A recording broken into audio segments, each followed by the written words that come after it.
What's going on? Coach Luca here from Viground Fitness and Performance with my guy, Adrian, the Adrian. And we're here today to cover coaching cues and how important coaching cues are in not only like doing exercises right, but just achieving optimal results. And I'll go over this a little bit before we actually start going into it, right? So first example is like, how many times do you hear that a certain exercise is great for XYZ, right? Deadlifts are great for the butt. Deadlifts are great for building strength. Squats are great for this. Bench press is great for that.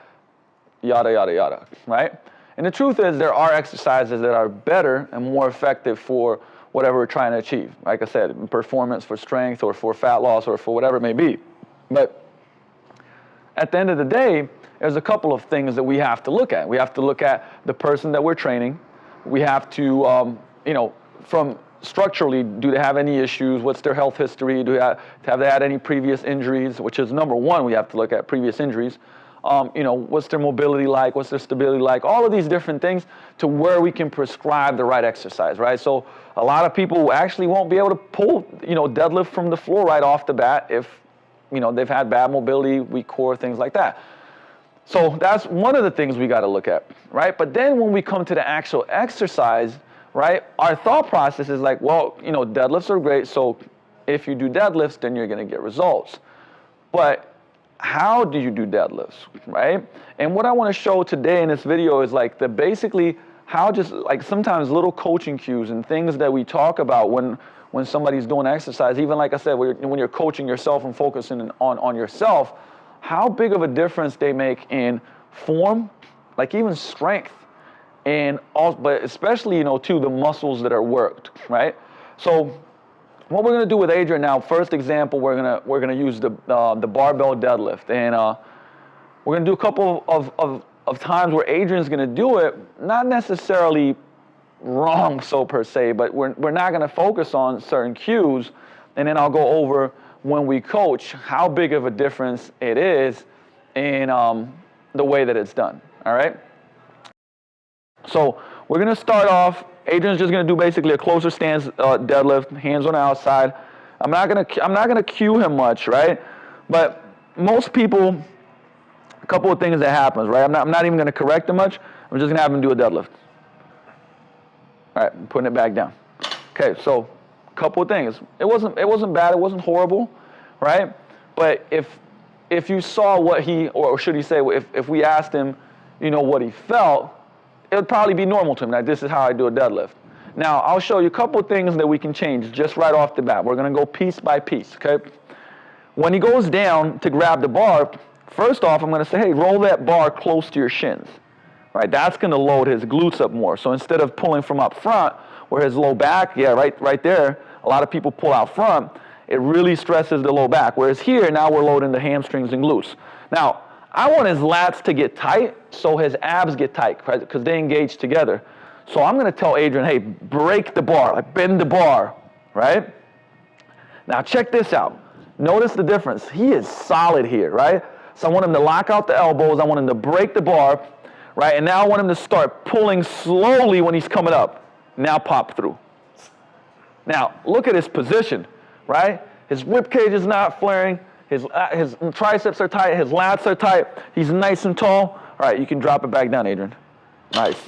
Now, how much more tension did you feel when you broke the bar? A lot of tension. Lats are being active, nice and tight, proud chest, lower cage is nice and low. Feels good. So the thing is not only is his upper body is nice and connected, and right, but it's also allowing his leg drive to be better, because if the core is engaged and connected to the hips, then we actually get the right muscles driving through versus hyperextending with our back and leading up, right? Now, sometimes, with Adrian, like obviously he's a coach and he knows right off the bat what it means to break the bar and like engage the lats. And sometimes, people actually don't, they don't necessarily kind of know what that means. We're going to actually use the bar, Adrian, so we're going to step behind it. I'm just going to loop it through. So like, for instance, this is a great cue. Right, what I'm going to do is I'm going to take the bar a little bit away from him, right, and let him roll it in, because now, guess what? Oh, yeah, like I'm pulling it, and he has to keep it, right? You got to keep it nice and tight there, otherwise the bar is going to come back to me. So I'm pulling that bar. He has to keep the lats engaged. I want him to bring the bar close to his shins again, right? Nice and tight. Drive up. There we go. You can actually see in this example, he's pulling forward. We'll do one more rep.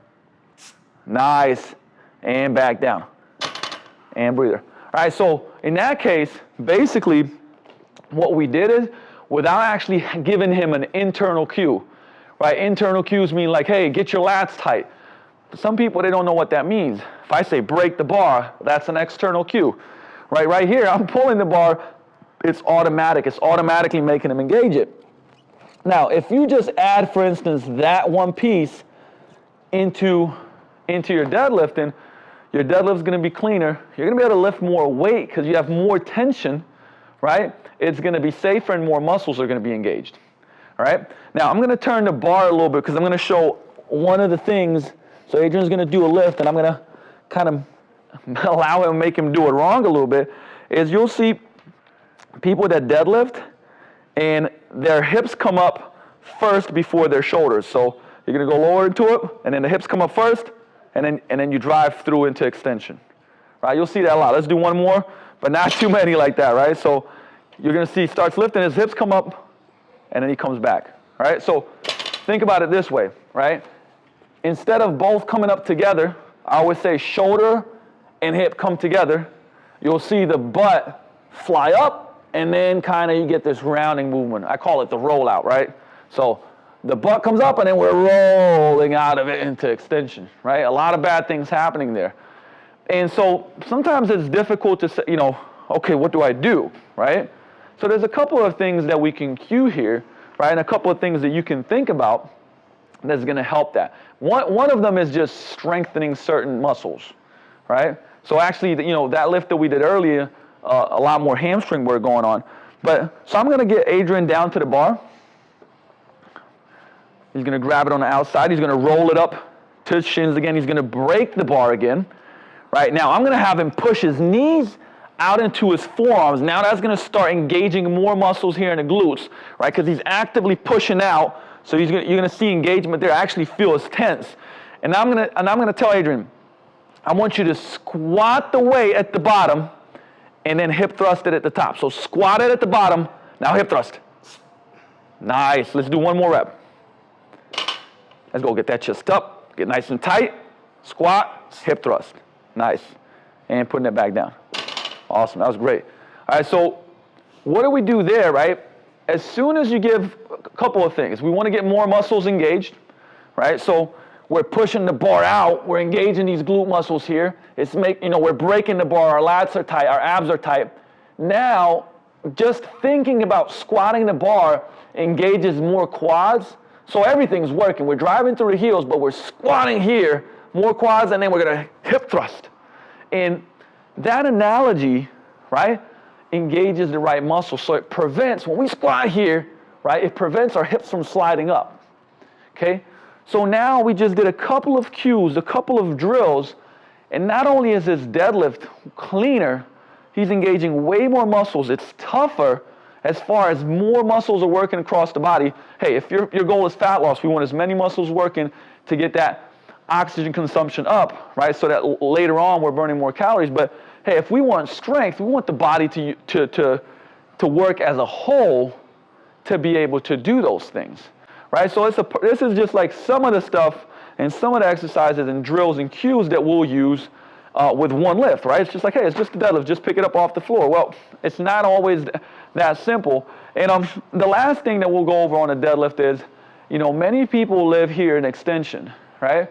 So a couple of exercises, you might have seen Adrian come up and finish here, right? And that was on purpose. We kind of like got him into extension. So when we see somebody doing that, all right, so just do one rep where you kind of finish an extension a little bit. All right, so Adrian's coming up and like really kind of leaning back on that back, right? You can see the rib cage comes up, abs are not engaged, okay? You can put it back down. Now, to fix that, what we're gonna do is as he's coming up, right, first, what's gonna help is like keeping the lats tight, pulling the bar to yourself, ripping the floor apart. But then as we start, right, squatting here, we start squatting it up with that cue, we're gonna come here and we're gonna start hissing, right? it's pretty much very difficult, even neurologically, for you to go into extension when you're hissing out. So we're going to create that intra-abdominal pressure, right, that keeps that rib cage down, and is going to prevent somebody from going into extension, right? It's good, or at least it's going to improve it, and it's going to crack that walnut between the butt cheeks, right? That's going to help too. All right, so coming up, you can see that, like nice and tall. Nice. So you can even try that, right? Try coming up and try to go into extension. It's literally difficult. I can't, right? This pressure is keeping me down. And that's going to allow you to use your glutes more and not your low back, and just kind of like push through with the hips but finish with the back, right? So those are a bunch of different cues that you can use on the deadlift. And like I said, on every single exercise, we can do that. On every single exercise, we can get more out of it, right? And I always ask the clients, hey, what is your goal? Is it to get stronger, build muscle, lose fat? Like, there's always an end goal, right? So I'd rather do a number, like put it this way, I'd rather do less, better reps and get more out of it than just go like, hey, if we did 60 seconds of push-ups, right? Hey, I did 40 push-ups. Well, I know a way to do 10 that's going to be extremely difficult the right way, that's going to actually get you stronger, make you do more push-ups, get better results. So if it's about the results, let's start focusing more on the quality of each rep that we do versus just the quantity. Now, if that means that in a certain rep range, we got to lower the weight and do it right and do it great, then that's awesome, because guess what? Doing it wrong does a couple of things. It's going to ingrain bad movement patterns, right? So you don't want to ingrain doing this hundreds and hundreds of times, because then that's what starts happening. Structurally, you're going to start having issues, right? If you're already overactive from sitting, forward head posture, now we load those patterns with bad form, we're going to start seeing tissues get damaged, right? That threshold is going to be reached. You're going to start getting injuries and things you don't like. And on top of that, you're not going to get the results that you want, because like I said, when we're not in good positions, right, the right muscles are not working, right? So like, just because, for instance, bench press, you might not work the chest if you are very protracted here and coming down here, right? You're going to overuse the shoulder, right? And you're probably going to hurt it over time, and your chest might not even get that much work, right? So we got to think beyond just the exercise and the exercise being good for X, Y, Z, okay? So take some of these coaching cues and put them into play. Me and Adrian will be back with some form on some push-ups. But like I said, put this into play, apply the knowledge, and you'll get better. Luke is out.